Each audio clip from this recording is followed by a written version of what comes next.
Straight ahead on 12 News, an off-duty police officer dies in a motorcycle accident. Then, what puts Maple Grove on the list of best places to live? So it's a fun place. You don't have to leave Maple Grove if you don't want to, with everything that's here. But first, the New Hope Ice Arena celebrates a new ice age. 12 News starts right now. It's home to youth hockey, 2 high school teams, and it has the cultural distinction of being the place where Disney filmed The Mighty Ducks. And now the New Hope Ice Arena is set to celebrate a grand reopening after months of renovations. Here's Delane Cleveland with the story. It's actually exhilarating. There's this chill at the bottom, but you're actually sweating because it is a little bit of work. A new sheet of ice blankets the arena's north rink. I figured I had to do this, though, for the whole ice arena's experience. So what better time for a novice? I haven't been able to do a free stop, but we might get there. Don't tell her this, but she's a board hugger. To get acquainted with skating for the first time in her life. How hard can it be? It's turned out to be a little more difficult than I thought, but it's an awful lot of fun. Then at the grand reopening celebration of the New Hope Ice Arena. I've been practicing every day for about 2 weeks. Especially if that novice is Mayor Kathy Hemken. When I found out that they were going to have open skating, I thought, you know, I love this ice arena. So many of my family have been here and skating. It's time. Time not just to learn the art of skating, but to celebrate a $4.4 million renovation project, the first since opening in 1975. I am just thrilled this is opening. We would not be able to stay in business without making these improvements. Jim Corbett has overseen the project since day one. I've got 41 years in with the city. The list of improvements includes a renovation of the ice floor, a new refrigeration system, and environmental controls. Our ceiling sometimes had water condensating up there, or the scoreboard always dripped because there was water and dew coming off. A problem fixed with the socks on the ceiling. Overall, the improvements to the infrastructure will make the arena less expensive to operate in the long run. It's a significant thing as far as reducing our carbon footprints, reducing the expenses for the arena, and getting these improvements paid for with savings on the energy side. Plus, it keeps the arena open for another 40 years. Yikes! More than enough time for the mayor to become an expert skater. We'll get there. In New Hope, Delane Cleveland, 12 News. And the mayor is a good sport. Crews will replace the sheet of ice on the arena's south rink on Monday to complete the project. A 38-year-old Fredley police officer has been killed in a motorcycle accident in Plymouth. Officer Barry Pankinen died in an accident yesterday near his Plymouth home. Pankinen was off duty at the time. He's been a member of the Fredley Police Department for 12 years. He also served with the National Guard. Plymouth police say the accident happened in the area of Kingsview Lane and 13th Avenue North. Pankinen was riding alone and wearing a helmet, but sustained serious injuries. No other vehicles were involved. In Golden Valley, the FCC Commissioner, Senator Amy Klobuchar, and local law enforcement officials all say it's more important than ever to keep the 911 systems up to date. They toured Hennepin County's 911 dispatch center. It serves most of suburban Hennepin County and handles nearly 600,000 calls a year. It's due to be replaced by 2014 with a brand new state-of-the-art facility in Plymouth. Klobuchar says it's about keeping up with new technology and the increasing volume of calls. Now you have an accident on 169, you have 25 people calling it in on cell phones. That's good. It makes for quicker emergency services, but it also creates more demand on the emergency system. So everything that we can do to triage things and to make them work as efficiently as possible is going to be better for law enforcement. Senator Klobuchar helped pass legislation to upgrade emergency 911 systems. The Hennepin County Board gives the green light to spending $1 million to clean up Northwood Lake in New Hope. Northwood Lake is high in phosphorus, causing a significant summer algae problem. The cleanup won't be cheap because it involves building 2 new stormwater treatment ponds as well as restoring an eroding stream channel in Plymouth. The goal is to reduce the amount of phosphorus pouring into Northwood Lake by 70 pounds a year. The Bassett Creek Watershed Management Commission has asked for a special levy of $1 million to pay for the improvements. School starts in less than 2 weeks for area students, and in Brooklyn Park Wednesday, the goal was to make sure that kids are ready for the year. More than 1,400 backpacks filled with school supplies were handed out to area families in need. The Back to School community event is sponsored by the nonprofit social service agency CEAP, as well as the City of Brooklyn Park. In addition to the backpacks, the event also included resources for parents on everything from health checkups and nutrition to job opportunities. Organizers say it's important to get kids and families started off on the right foot. It's stability for them. They get to go to school and have what every other child has. It's just having their basic needs met that really goes so far for those children. CEAP still has a waiting list of families in need of back-to-school supplies. The organization is always looking for support in the form of donations or volunteers. Money Magazine is out with its annual list of best places to live, and Maple Grove did more than make the cut. As Renee Bonneau reports, it is in the top 25.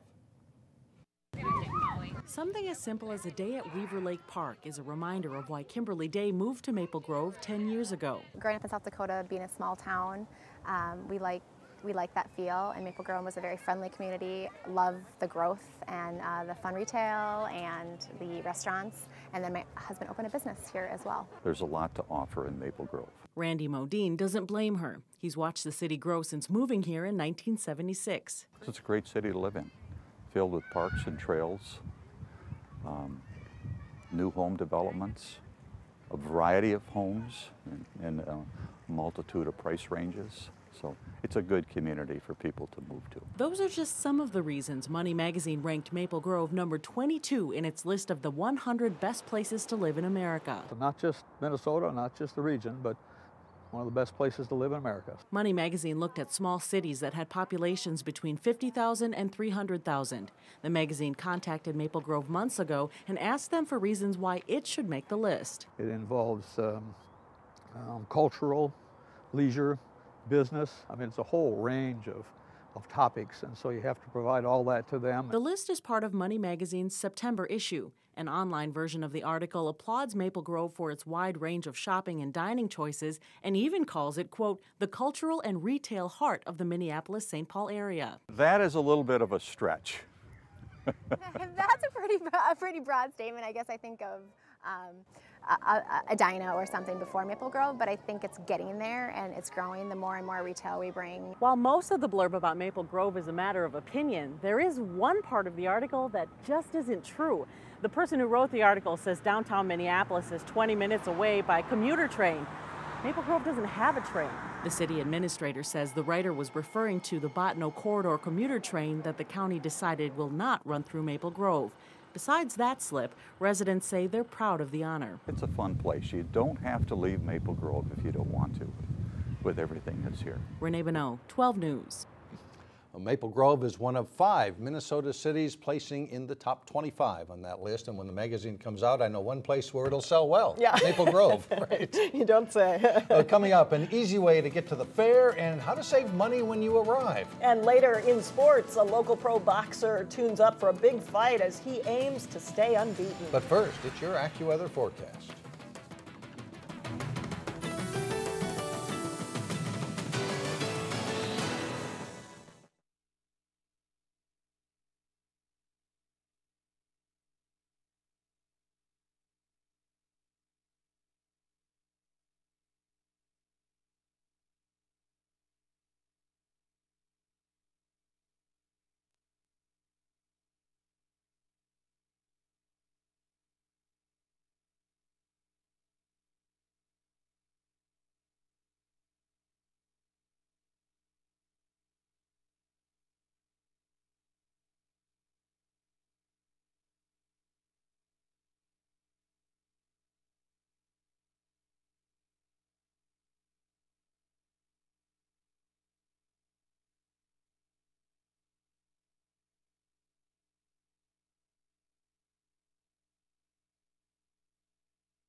Well, is it the Pronto Pup or the concert lineup? The question is, what's your reason for going to the state fair? Whatever it is, you probably end up spending some money. But in today's Money Savers, Shannon Slatton explains why the fair is also a place where you can learn how to save money.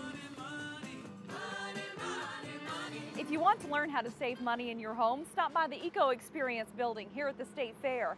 It's the second busiest building at the fair. Inside, you'll find several energy-saving reasons why. First part of being eco-friendly is actually saving energy. So we have tons of tips and ideas. You can learn ways to save energy at the display called the Energy Solutions Home. We talk a lot about energy audits in the Energy Solutions Home. It's really your gateway to money savings. Energy audits generally run around $300. So you're talking about changing your furnace filter. But stop by here for a special code to use after the fair. You can get a code and they'll actually give you it for $60, which is a huge opportunity because if you can save thousands of dollars in your energy bills, it's a great investment in your home. Then you can pick up a few energy-saving devices. CenterPoint Energy will be here basically giving away these lovely wall plate switches. And this actually, you just put them in and they'll stop air leaks and they'll save quite a bit of money. For the bathroom, there's blue tablets you can take home to help identify water leaks. Every day we're actually giving out these great little blue tablets and we're actually demonstrating how you can use them.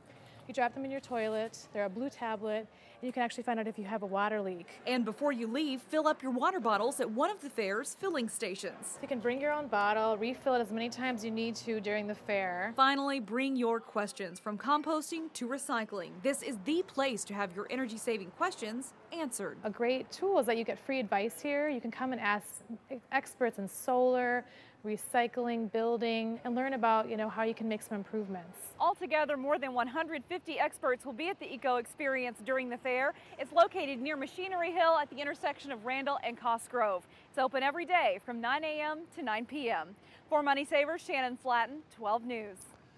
And here's a reminder about an easy way to get to the State Fair from the Northwest Metro. Metro Transit and Maple Grove Transit have express buses that'll take you directly to the fairgrounds from 3 locations in our area. Buses run every 15 minutes from Brookdale Square in Brooklyn Center and from the Park and Ride lot on 394 and County Road 73 in Minnetonka. And on weekends and on Labor Day, you can also catch a bus at the Maple Grove Transit Station. The cost is $5 round trip. Coming up in sports, Champlin Park football is ready for what should be a big season. And Jay Wilcox says that and more when we come back.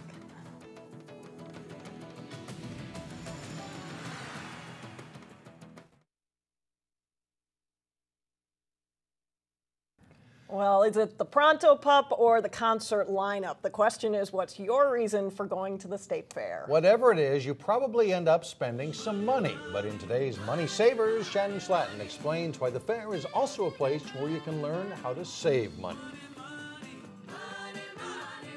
If you want to learn how to save money in your home, stop by the Eco Experience building here at the State Fair.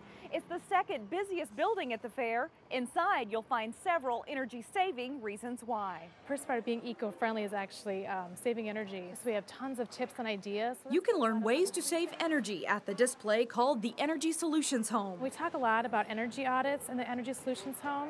It's really your gateway to money savings. Energy audits generally run around $300. So you're talking about changing your furnace filter. But stop by here for a special code to use after the fair. You can get a code and they'll actually give you it for $60, which is a huge opportunity because if you can save thousands of dollars in your energy bills, it's a great investment in your home. Then you can pick up a few energy-saving devices. CenterPoint Energy will be here basically giving away these lovely wall plate switches. And this actually, you just put them in and they'll stop air leaks and they'll save quite a bit of money. For the bathroom, there's blue tablets you can take home to help identify water leaks. Every day we're actually giving out these great little blue tablets and we're actually demonstrating how you can use them.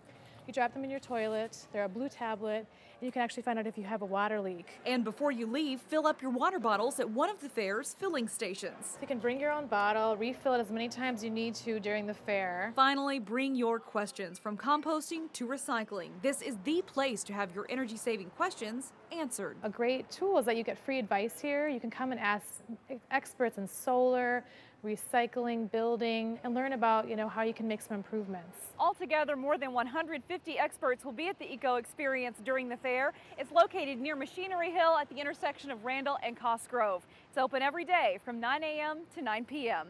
For Money Savers, Shannon Slatton, 12 News. And here's a reminder about an easy way to get to the State Fair from the Northwest Metro. Metro Transit and Maple Grove Transit have express buses that'll take you directly to the fairgrounds from 3 locations in our area. Buses run every 15 minutes from Brookdale Square in Brooklyn Center and from the Park and Ride lot on 394 and County Road 73 in Minnetonka. And on weekends and on Labor Day, you can also catch a bus at the Maple Grove Transit Station. The cost is $5 round trip. Coming up in sports, Champlin Park football is ready for what should be a big season. And Jay Wilcox says that and more when we come back.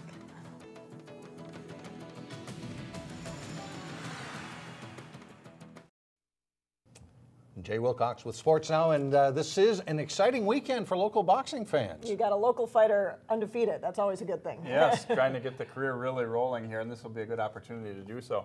A boxing card with a lot of local flavor is on tap this weekend. 3 fighters with connections to the Northwest Metro will fight at the Crown Plaza Hotel in St. Paul on Saturday night. Here's Jason Malillo with more. At the Firehouse Gym in Columbia Heights, amongst a lot of little boxers, Ishmael Mwendo is getting ready for his next fight. I feel good. I've been training hard for this fight, so I feel good. I'm in a good shape, so I'm ready to go.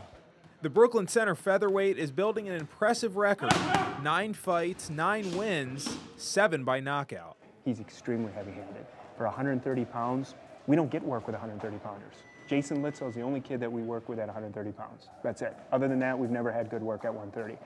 For this fight, he's been working with Corey Rodriguez a lot, 54-pounders. We've been moving around to different gyms all the time. I never stay in my gym to work because I'll go anywhere to get him the best work I can here locally whenever we're at home. Mwendo will face Rhode Island boxer Robert DeLuz on Saturday night. DeLuz has 58 pro fights, and although he doesn't have a great record, DeLuz is tough and heavy-handed, and known in boxing parlance as a gatekeeper. He's the type of guy that you basically build a fighter, you get him to a certain point, and then at that point you say, you're gonna have to get past this guy, and if you get past this guy, then we know where you are, and then we start investing more. This is how promoters typically look at it when they have a fighter. Robert has been stacked against nothing but the toughest. That's what he does. That's his job. He's paid well for it. He knows where his place is. I know he's coming to fight, so I'm going to be prepared to go to fight. I know he's going to go distance, so I'm going to be prepared to go distance. Also fighting on the Saturday night card will be undefeated Golden Valley heavyweight Aaron Green and Cooper High School graduate Corey Rodriguez. Jason Malillo, 12 Sports. The card is set to begin at 7 o'clock Saturday at the Crown Plaza in St. Paul, and we'll have more on Brooklyn Park's Corey Rodriguez later this week. After an up-and-down regular season last fall, the Champlin Park football team gave eventual state runner-up Wayzata all they could handle in a 7-point loss in the section semifinals. On today's training camp report, we pay a visit to Champlin Park. Ready. For many years, you could write down Champlin Park as a top contender for the Northwest Suburban Conference title. The past couple of seasons, that hasn't been the case, but all indications are that this is the year the Rebels return to prominence. We're really pumped since we went 5-5 last year. We don't want that to happen again, so energy is really high. And coaches know what they expect of us, and the community knows what they expect of us. We've been successful, our age group, for many years, and so we expect to be at the top, and so anything else is just failure. Our senior group has a lot of kids and some very good players, so yeah, we're looking for them to do a lot of good things. Our junior class has some very good players. We need them. Their numbers aren't where, you know, not where we'd like them, but we would always want more kids. So, but yeah, they're good, 2 good classes. We'll see what happens. It's a talent-filled group. Running back Michael Sales is one of the state's best, and quarterback TREVOR Garrison returns with a lot of experience. Bryce Marquardt and speedster Joe Sando provide dangerous weapons as receivers. Pete Oakley takes over for longtime defensive coordinator Tom Van Voris, and his group has some talent too. Defensive back Brady Soderstrom, linebacker Andrew Ziegler, and others will fly to the ball. One thing I can say about defense is we're going to be fast. We lost some big guys, definitely, especially with like Mike Thomas and Bryson last year. But we're going to be fast. We're going to fly to the ball. And the Rebels don't get to ease into the season. They host defending state champ Eden Prairie in a Lake versus Northwest Suburban crossover. They tell me who we play, and they go to a meeting. They pull us out of the hat 2 years in a row to face out Eden Prairie. That's I would like to see that hat. That's an unlucky hat. Good thing I don't go to Vegas. With what we have right now, playing a team like Eden Prairie is going to be really good to see where we're at. And even if we don't come out with a W, then we just know what we can improve on. It'll start with a bang and a season the Rebels are looking forward to. Here's the lowdown on the Rebels. Mike Corton starts his 10th season with an impressive 67 and 27 overall mark. 9 starters return in all, with that big opener set for next Thursday at Champlin Park. And as those guys were telling me, they're not afraid of Eden Prairie. They're one of the few teams that feels like it's a good opportunity. Good benchmark for them. Definitely. All right, thanks a lot, Jay. You're welcome. Still ahead, we'll take you back to the fair where the number of fresh baked entries is stacking up. And we'll be right back.